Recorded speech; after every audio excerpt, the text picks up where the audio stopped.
بسم اللہ الرحمن الرحیم۔ السلام علیکم ناظرین گرامی، آپ جو اس ٹائم سکرین پہ شخص کو دیکھ رہے ہیں، اس کا تعلق بھارت سے ہے، اور اس شخص نے سب سے بڑا دعویٰ کیا تھا۔ آج 8 مارچ ہے اور آج اس نے اعلان کیا تھا کہ میں اپنی پوری ٹیم کے سمیت دارالعلوم دیوبند جاؤں گا، اور وہاں کے جو علماء ہیں، جو وہاں کی انتظامیہ ہے، ان کے ساتھ غزوہ ہند کے بارے میں بحث کروں گا۔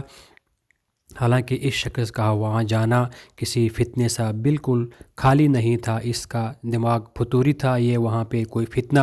فساد پھیلانے کے غرض سے جا رہا تھا اپنی پوری ٹیم کے سمیت۔ لیکن الحمدللہ اللہ کا شکر ہے، اس شخص کو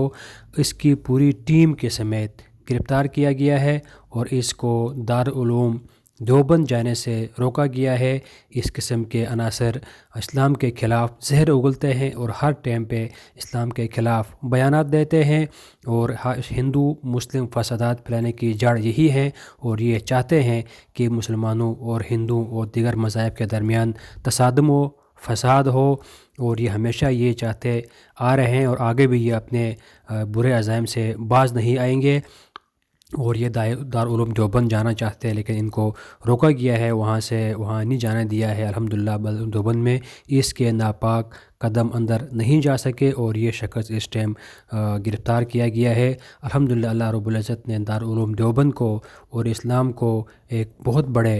فتنے سے بچا دیا ہے۔